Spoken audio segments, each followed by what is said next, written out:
Welcome back. I'm Angela Young, and this is a video from my series called Practical Magic, where I dive into everyday life events and how those are used for awakening. It's a rubber meets the road, practical application of spiritual concepts. I find that these videos are super relatable and very useful for people who resonate with this sort of thing. It's a way to really make it real and make it applicable to your everyday life as well. And what we end up seeing is that we're all going through relatively similar stuff. Although it may look different on the surface, like the details of the story may be varied, the form is always endlessly varied. What's underneath the form, the beliefs, the feelings, what we're working through on an energetic level, which is always pretty similar. Now, I said what we're working through on an energetic level. Let's dive into that.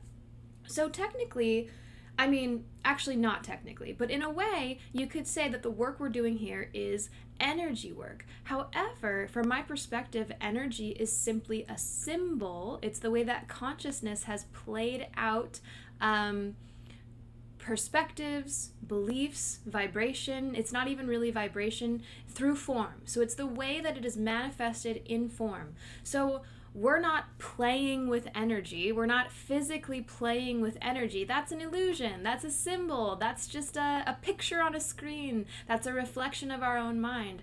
What we're doing is we're shifting through belief systems. We're shifting through our own perceptions. And as we use those for bringing ourselves into alignment with the truth, you may call it, for seeing through illusions, we seem to feel good. We seem to feel lighter, better, more in alignment. And that is what we might label energy, right? Energy, you can seemingly feel the different vibrational states. However, it's not actually in the form, you see? The energy is not actually in the energy itself. It's not in the body. It's not like that. This is just the mind projected. This is just the mind made manifest, which is always a layer on top of what is really real. It's not the ultimate truth. It's like, that's why we call it the illusion. So I just want to make that clear. However, also, what's also relatively true, I guess you could say, is that from my perspective, this is the real energy work. This is as deep as it gets in terms of being an alchemist, I guess, which is shifting through the seeming cycles of mind that play out in our life. This is actually the root of all of the manifestations, this work that we're going to dive into here. And so it really is the root of all energy work, if you want to see it from that perspective. All right, so I'm not sure if anyone else noticed or if it's just me, but I haven't been as active on social media lately. I haven't been posting like I usually do, and that's because I've felt very, very called towards my family over the past few weeks. Now, I know that whatever I feel called for is ultimately for awakening. Although we may think that it's for other things, like, oh, I feel called towards my family because it's time for me to be a good mother, or it's time for me to fulfill this role. That is the mind. We never have to play a role. We never have to do anything. We're not required to do anything that we think we need to do to be a good person. True integrity, from my perspective, is simply listening to what you feel called for, and also holding the awareness in the background of knowing that it's always for you to deepen your awareness. It's always for awakening. It's never for what we think it's for out in the world, even when those things seem to be very sweet, seem to be very like playing into a role that makes you feel good or whatever. Like I'm called to my family. I might say I'm being called because my children need me. I'm being called because it's time for me to be a mom. Whatever roles may come to the surface, those are worldly things. Those are always little distractions. It's never really like that, because if we're holding on to those ideas, we will one day be trapped by them. Because the only thing we want to stay true to is our calling, and that keeps us free, and that actually takes us on the most efficient path for our awakening possible. It's not bad to get caught in roles. It's not bad to be caught in the mind. Those are always opportunities for bringing back gifts for yourself. We can't get it wrong here. It just means that we needed that for a little bit. We needed that experience to see what that feels like, to then, again, bring more awareness to it when we go through those cycles again and again and again.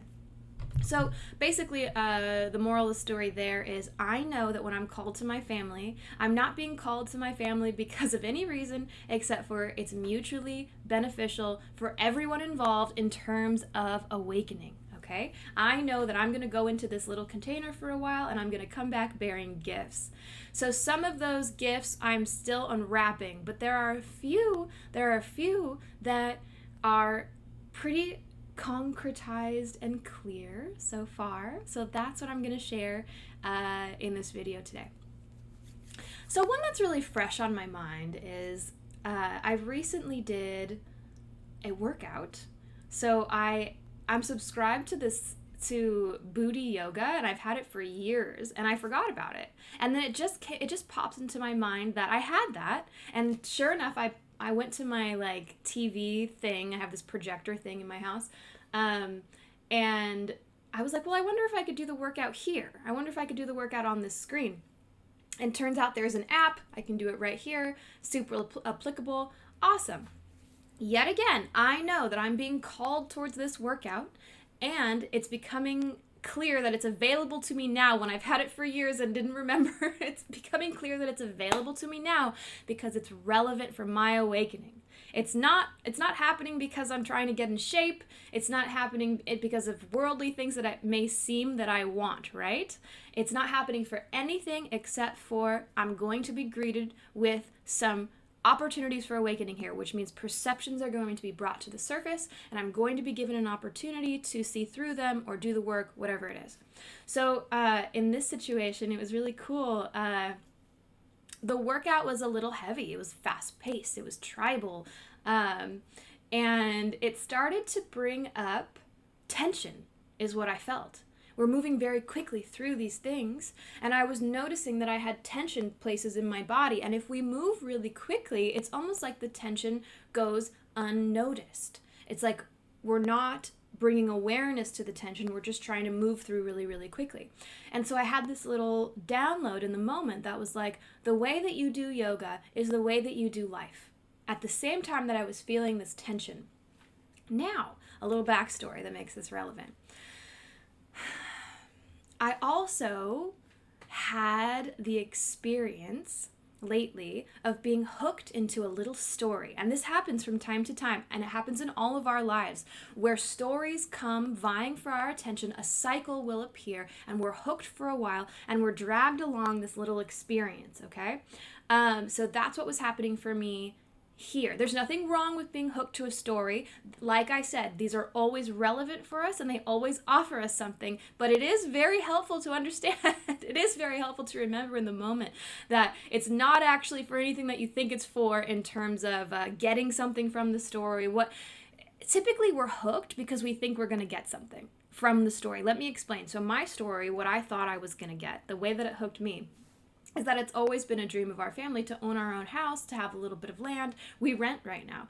And so it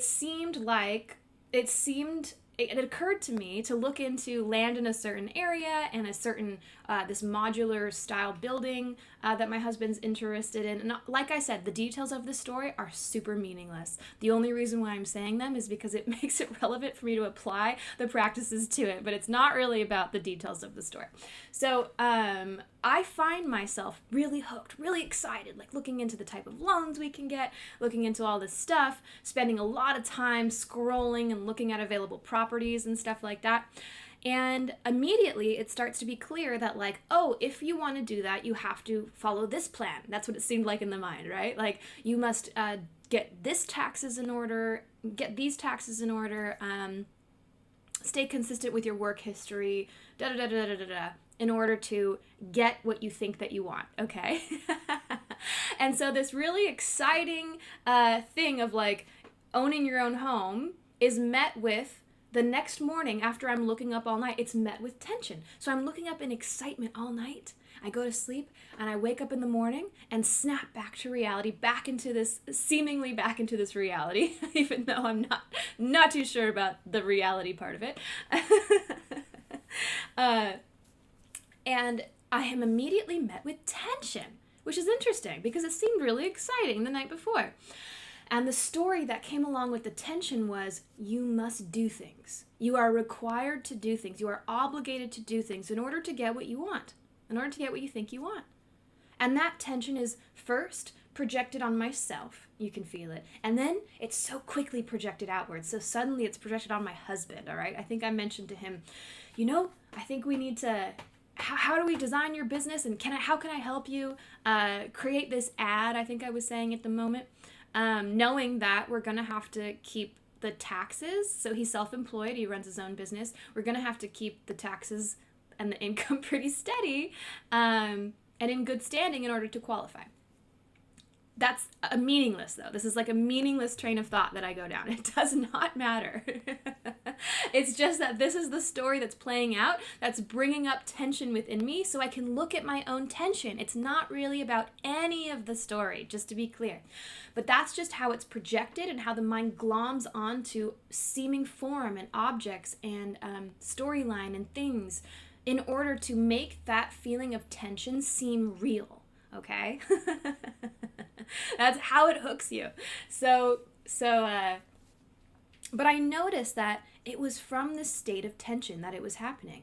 And of course, the reflection back that I get from my husband is a little bit like, ugh, because he can feel that too. And I immediately go into the workout. So this is how it all comes together. I go into this workout, and the tension is coming up strong. I'm like, ooh, I'm moving so fast through this. And I'm noticing that there's tension that I'm avoiding as I'm moving through this. And I'm like, the way that you do yoga is the way that you do life. And so this tension is just getting sort of avoided and avoided and avoided while going through this practice. And afterwards, after this really intense workout, I mean, I'm sweating and all that stuff, I sit down to do a quick meditation. I love that feeling. I love that feeling when you do a workout and then you do a meditation right afterwards. So nice. So I'm sitting there doing this meditation, and it's usually really relaxing and so clear after that. This time, that tension was so strong. It was bubbling. I could feel it in my belly first, seemingly in my belly first. And then it started to rise up into my throat to the point where I actually felt like I might get sick from this tension.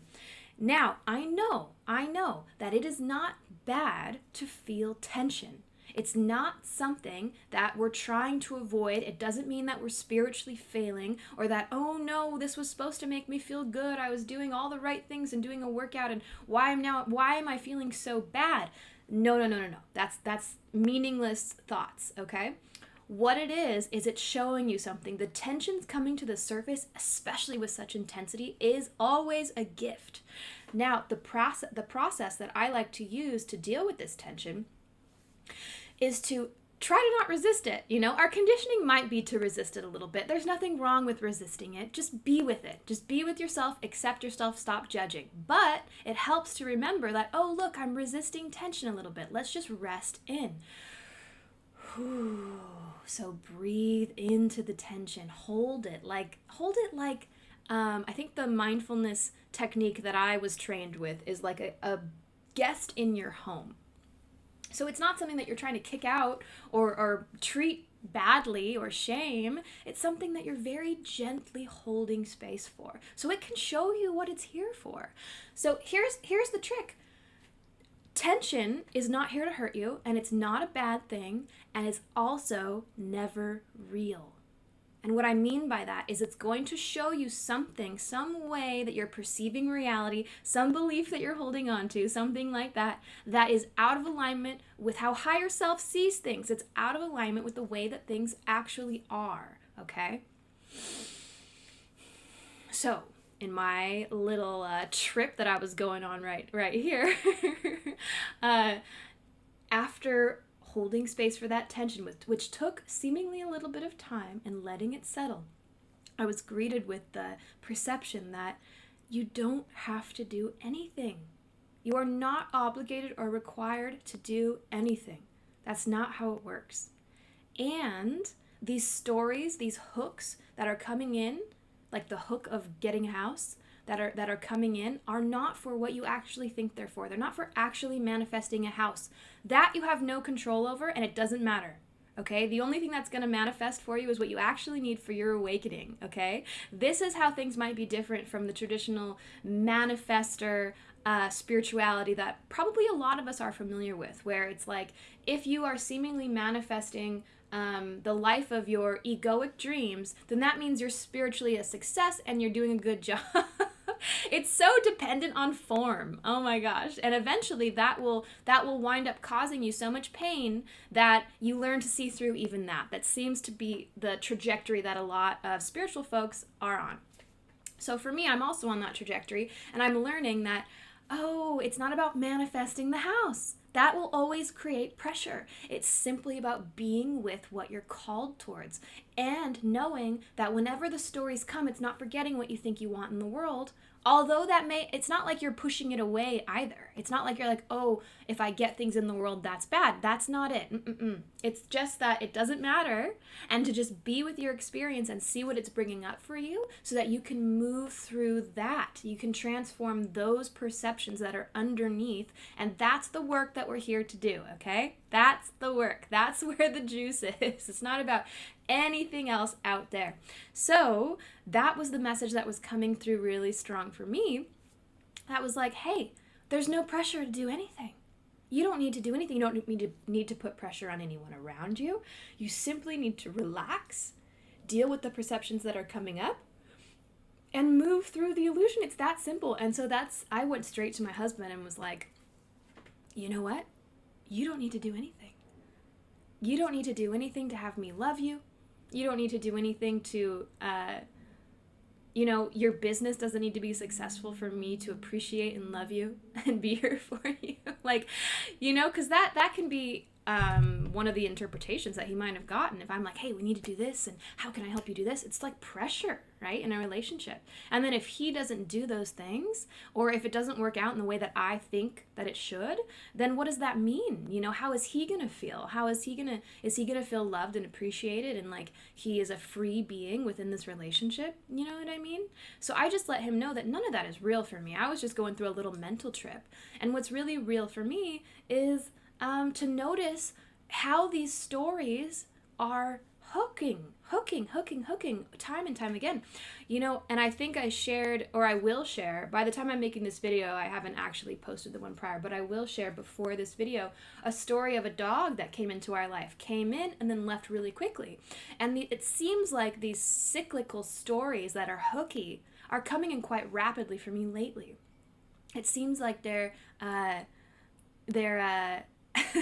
they're easily being seen through, but they still hook. And like I said, nothing wrong with being hooked. There's nothing wrong with being hooked, okay? It's just about being honest about our experience and learning from all the hooks. So it's been a really interesting thing to see these things cycle. Now, it doesn't necessarily change your behavior. It's not about the doing. Like, for example, I still feel called today to go do some of my work on the taxes because that's the next step, seemingly the next step in the business that we have right now, is to go through the taxes and figure out how we're going to file this next semester, or this quarterly thing, whatever you call it. Shows how much I know about taxes. But we hired like a friend of mine who helps us do it and stuff like that. Anyways, totally besides the point. It's just that when I'm going to do those taxes, it's held so lightly because I know it's only for awakening my mind. I know it's only for doing the work underneath the illusion, and it's not about the illusion itself. It doesn't matter which way the taxes go. It doesn't matter which way my husband's business goes. It doesn't matter whether we get the house or not, because the state of being that we want to be in, the state of perception, is that whatever is arising for me, I know is the best thing for me. I know whatever it's triggering within me is absolutely what I need to awaken. And so you can have the biggest awakening. You can have a really awesome awakening experience simply from being excited over seemingly getting a house and then feeling tension over that. That can be a ripe opportunity for sinking deeper into what is really true for you. The moral of the story is to relax. The moral of the story is to let yourself be led and to know that it doesn't matter where you go. The callings are going to change, and they're always taking you in a seeming direction that is solely for one purpose, and that is for you to awaken your mind. That's for you to discover more about yourself and what's really true for you. We don't have to be afraid of how it plays out. We're also not trying to control how it plays out. That doesn't necessarily mean that following seeming plans or taking action on things is wrong or bad and that we shouldn't do that. No, it just means that work on the perceptions first, bring yourself into a state of alignment, and then do what you feel called to do from there, knowing, this non-attachment, knowing that it's all playing out only for your highest good, for your awakening. It's not really about the external. It's not about the mirror and how it reflects and if it looks pretty to everybody else or if it's within your definition of what is good or wrong.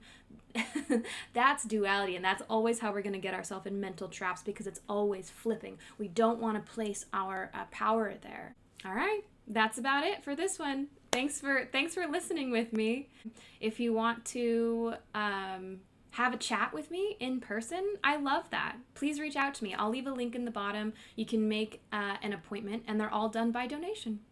Thank you so much. Bye.